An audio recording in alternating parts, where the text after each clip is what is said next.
Point of no return, point of no return. Welcome back, man. We know too much. We done seen too much. We done been through too much. We are experiencing way too much. God done revealed himself to us over and over again for us to go back to the way we used to be, the way we used to think, react, and respond to life, man. It's your Holy Ghost homeboy Slim.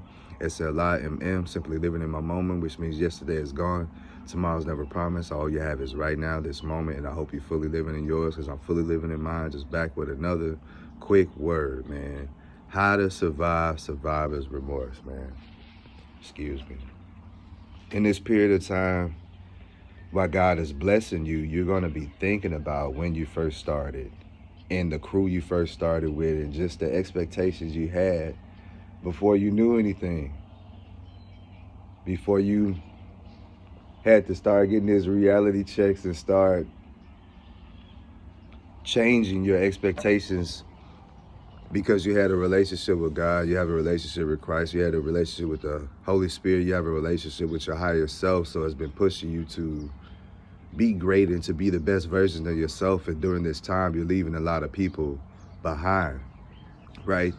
You're thinking about these old friends, you know they did you wrong, you know they crossed you, but somewhere in your heart, you still have a soft spot and compassion for these people. And sometimes you be itching to make that phone call or send that text, but God has closed that door for a reason. They meant you no well. Just because they can have good qualities doesn't mean that they're a good person. They just use their good qualities in order to exploit it and to get what they want from other people that they're taking advantage of.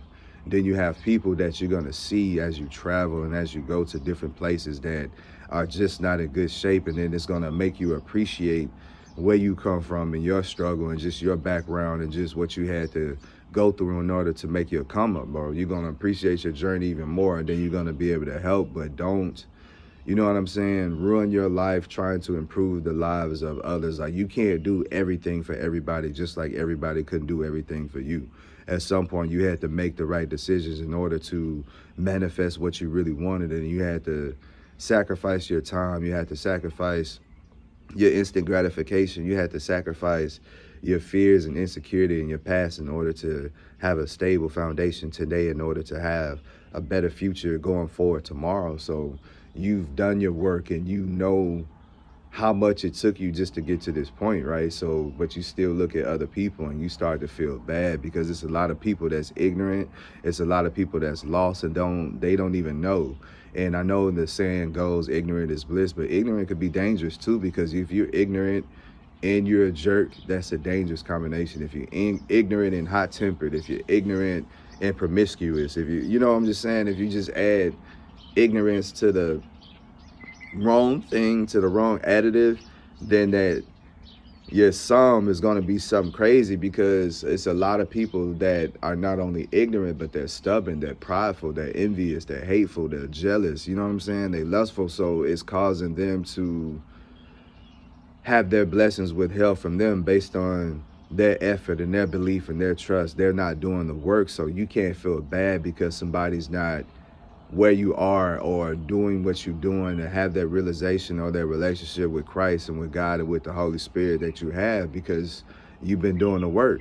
A lot of people looking for you to do the work and for you to continue to get the answers and for you to continue to speak for them and for you to continue to put into action and make the moves, you know what I'm saying, confront the bad guys and be the person that is always there to take the blame and responsibility and accountability, no matter if it's your fault or not. People just want you there as a scapegoat and as somebody there that they can literally just steal from, because they're not pulling from you. They not, you feel me, using you as a crutch. They totally standing upon you, and you're their foundation, and you don't even know it because they have been standing on you for so long. You thinking it's a friendship and it's quid pro quo, but it's not, man. They taking a lot more from you. But then you had that realization, you had that moment, you had that confrontation or that conversation that truly exposed their intent and motive while they're in your life, and then you had to make that tough decision to be able to let them go. So as you get to go into these blessings and as you enter into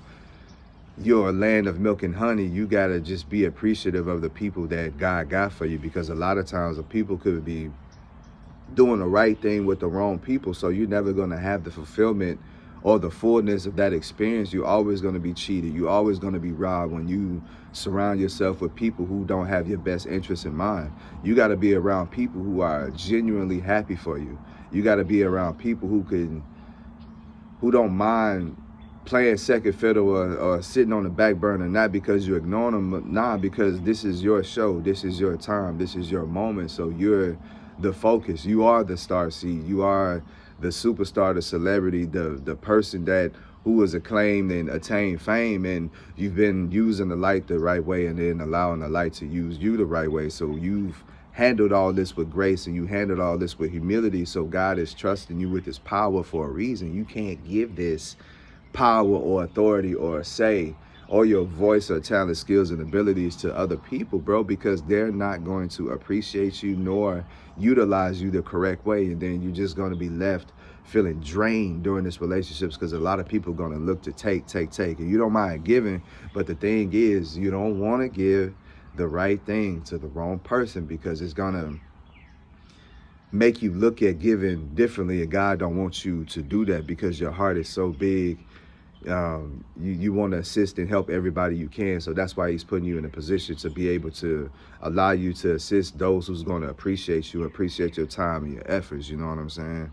So again, you can't feel guilty about who's not here with you.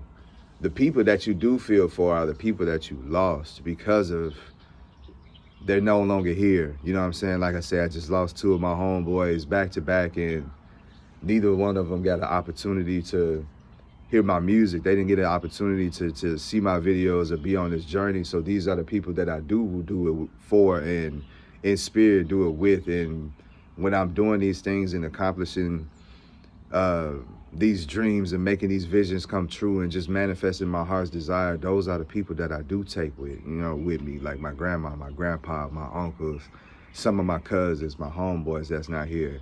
Some of the people that, aren't able to travel and to move around because they might have a mental or physical disability, and they might not be able to experience with you in the present, but you make sure that you bring back t-shirts or pictures or just souvenirs and just things that that is going to mean a lot to them. And you make sure that you always take a list wherever you go, and you make sure that you go shop for these people and you do for these people, and you bring the world to them, because there's going to be a lot of people that are not able to get up and go with you, but that don't mean that they don't get to experience life abroad through you and more life through you. So you just make sure that you include them, and you always have them on your heart, you always have them on your mind, you always have them on your spirit. And then you're going to be able to really give opportunity to people who want some freedom, real freedom, living off the grid, not depending on no government, not depending on no economics, none of this. You just using your natural talent, skills, gifts, and abilities, and your wisdom, truth, knowledge, understanding, and you putting all these things that you have learned and mastered into real time in the real world, and it's creating real results, and it's giving you the life that you really, really,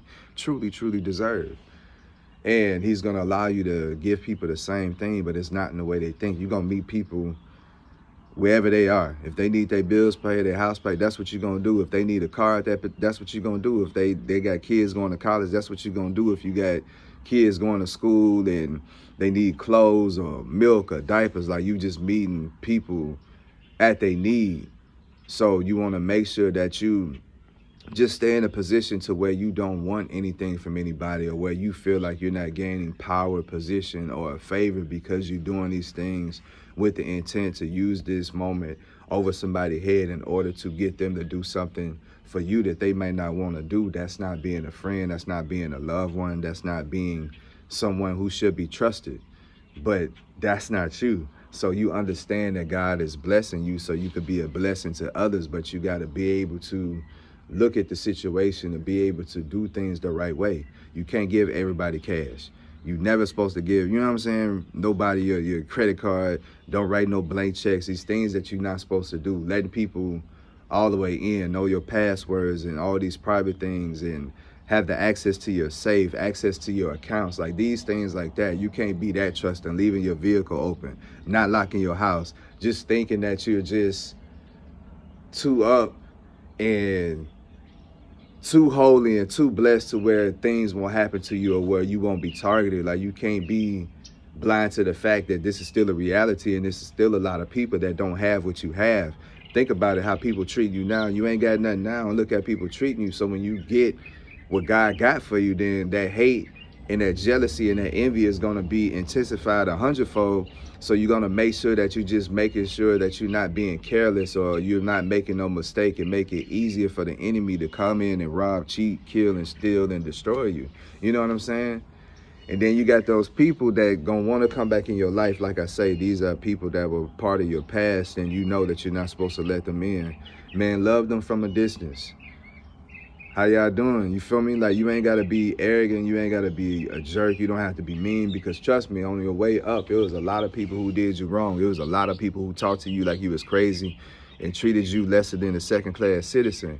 And now when you have an opportunity to be up and to be in a position where you can basically call some shots, a lot of people use this opportunity to embarrass those who embarrass them. But nah, just continue to take the high road. Continue to just be stoic and be steadfast on you just maintaining your peace. You don't even have to react or respond, bro.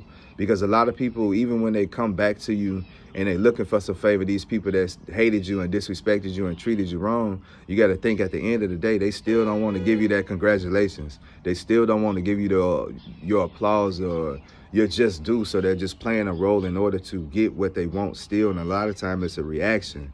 So you just got to steady play it cool, because you're going to keep seeing these people that have done you wrong and that have caused pain and discomfort in your life. But you just got to continue to show them grace. You ain't got to be no genie. That's not what you are. You're not an ATM. You ain't got to give everybody anything. You ain't got to talk to everybody. That's not breaking the law, that you choose to give your time, your energy, your efforts, your love, your peace, your gifts, your knowledge, your understanding, your talent, skills, and abilities to certain people. That's what you're supposed to do, to conserve your energy.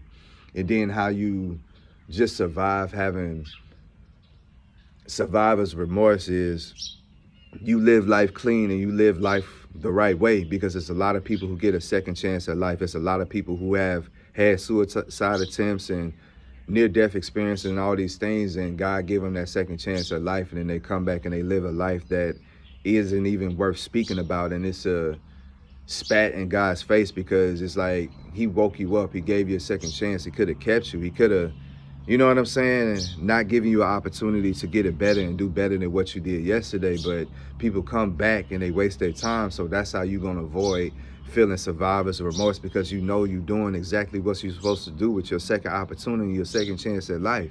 So just keep pushing, just keep being an example, keep being a light to others, and just keep helping who you can. And just understand, just be appreciative of the people that God has in your life, and also be thankful for the people that God doesn't have in your life, because he saw something that you didn't see. He went before you and he saw these people wasn't no good. So sometimes he has to break your heart in order to save your life. Sometimes he has to hurt you right now, you know, in your present, or you had to go through a past experience that wasn't so good in order to give you a future and to give you a tomorrow. So you got to just understand that what happened for a reason. What God brought you to, he brought you through. And then you got to understand that things that didn't happen, it happened for a reason too. And you got to thank God for that. So just keep moving in a positive direction. Keep moving with the light. Keep being of the light. Keep carrying the light, and keep giving the light to other people. And it's going to allow you to have a peace beyond understanding. And can't nobody make you feel guilty for the things that you have.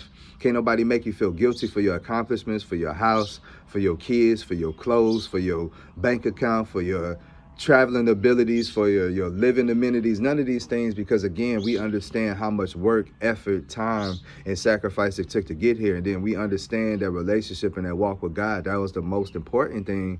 And we know how hard it was and how difficult it was when we first started this, and the things that we had to endure and survive in order just to make it to our day. So don't let nobody make you feel guilty about being successful, about being the best version of yourself. You put in the work. So this is how you survive, man. Survivor's remorse. Till next time, Slim. Hope this helps somebody.